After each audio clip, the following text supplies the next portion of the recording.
Bon, la prise de masse se passe bien, PDC plus 2, je suis pas trop gras. Franchement, ça, c'est plutôt cool.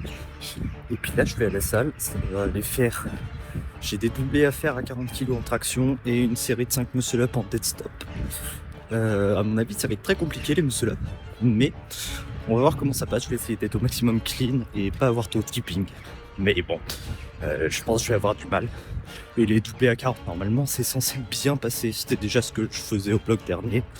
Donc il devrait pas y avoir trop de problèmes. Parce que la semaine dernière, c'était triplé à 37,5 et pour le coup, c'était vraiment dur sur la fin. Donc voilà. Bonne petite séance en préparation, puis après un petit peu de renfo, tirage unilatéral et c'est quoi après? Fistpool, je crois. Fistpool et puis renfo poignet. Voilà, des petites séances qui font plaisir. Et puis demain, il y aura du squat et des dips. Se poser à 65, normalement, ça devrait commencer à piquer un peu, je pense. Les 60 la semaine dernière étaient très bien passés. Mais voilà, franchement, je kiffe ma vie. L'entraînement c'est beaucoup trop bien, tout se passe bien dans le meilleur des mondes. Que demander de plus?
Bon, du coup, échec sur les muscle-up, et c'est pareil sur la traction, je pensais pas galérer autant. Là, je suis un bon RPE 10, s'il n'y a pas une rep de plus, je galère bien.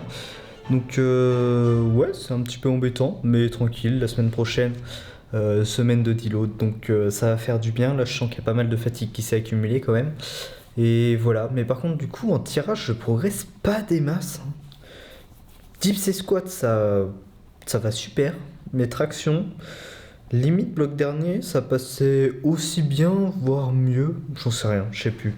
J'aurais pu dire. Mais là, ouais, ça passe difficilement le 2x40 aux tractions. À voir. Je sais pas, j'ai combien au max. Je sais pas. Bref. Et là, du coup, je vais avoir un petit appel avec un mec qui potentiellement pourrait me gérer mes pubs sur Insta et sur YouTube. Donc, faut que je vois si le mec est compétent et tout ça. J'arrive pas du tout à trouver un mec chaud pour gérer les pubs. Donc, je sais pas. Si jamais toi tu sais faire ça, n'hésite pas à me contacter. Parce que j'en ai clairement besoin et j'ai la flemme de me pencher là-dessus et ça a l'air un peu complexe. Donc si je trouve un mec qui peut me faire tout ça, ça m'arrangerait pas mal. Bon, du coup, petit résumé de l'appel rapide. Je vais pas bosser avec lui. Franchement, le mec était plutôt mauvais. Et j'ai pas envie de le terminer gratuitement. Mais du coup, ce que je vais faire, et ce qui pourra servir à pas mal de monde, je suppose, je vais un petit peu lister les erreurs qu'il a fait et comment y remédier, globalement. Parce que, franchement, c'est un mec, tu vois, il a plein de volonté. Je sais pas s'il regardera cette vidéo. Salut à toi si tu la regardes.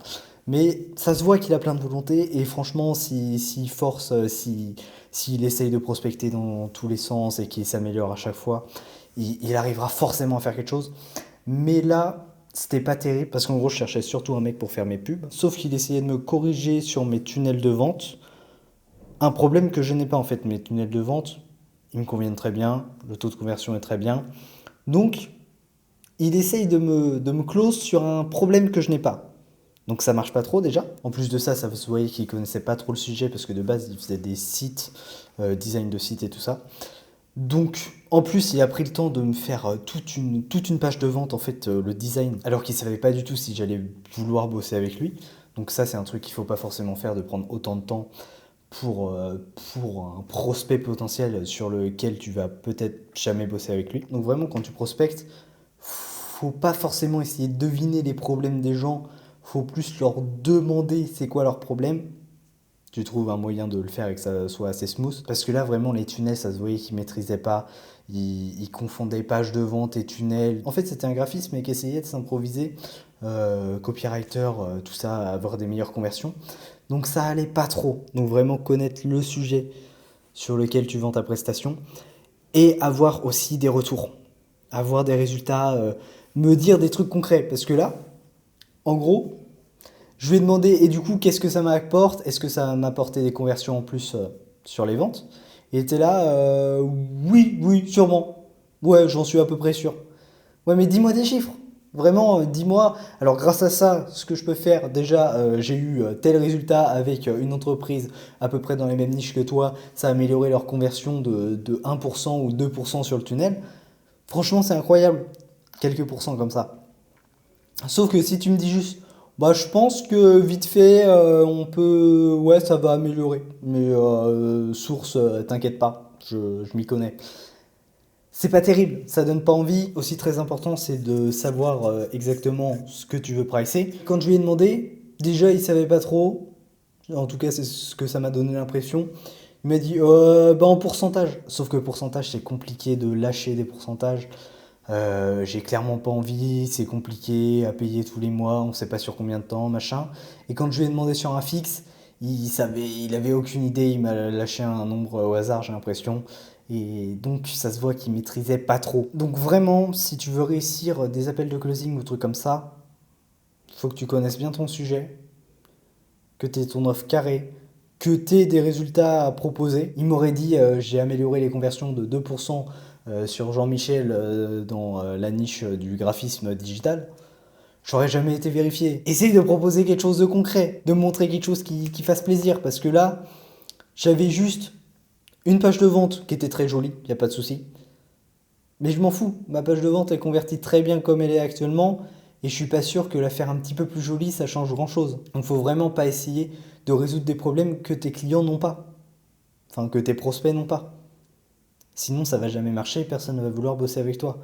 Et juste être confiant dans ce que tu racontes. Après, ça se vient au fur et à mesure. Il avait sûrement pas fait énormément d'appels, enfin, je suppose, avec d'autres personnes. Mais vraiment être convaincant et que ça donne envie d'acheter. Parce que vraiment, je ne demande que ça, de trouver un mec qui fait des pubs, qui est compétent. Et je suis prêt à lâcher des bonnes petites sommes, je pense. Et il y a plein d'autres domaines où vraiment, un mec qui me propose une offre correcte, qui me dit chiffré, ça va t'apporter ça, ça, ça, mais je suis prêt à le payer, il n'y a pas de souci. Donc voilà, si jamais tu sais maîtriser les pubs Instagram, les pubs YouTube, tout ça, et que tu peux me faire du media buying, je suis preneur. N'hésite pas à me contacter, vraiment.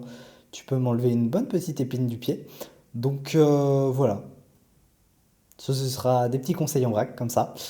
Et puis, bah, si tu es actuellement dans une phase de prospection, j'espère que ça pourra te servir. Après, je recommande surtout d'essayer de close un maximum de personnes, de prendre le maximum d'appels que tu peux, de prospecter un maximum à froid pour avoir des appels de closing, parce que c'est que comme ça qu'on s'améliore là-dedans. Et vraiment, c'est cool parce que moi, j'ai les deux côtés. Je passe actuellement genre des appels de closing pour embaucher des gens. Donc, c'est les autres qui essayent de me closer. Et j'ai eu pas mal aussi d'appels avec des clients où moi je faisais leur montage, où j'essayais de les close. Donc j'ai quand même de l'expérience dans les deux, donc je pense que mes conseils sont plutôt pertinents. Allez, sur ce, charbonne bien. C'était Sylvain Evo. Out.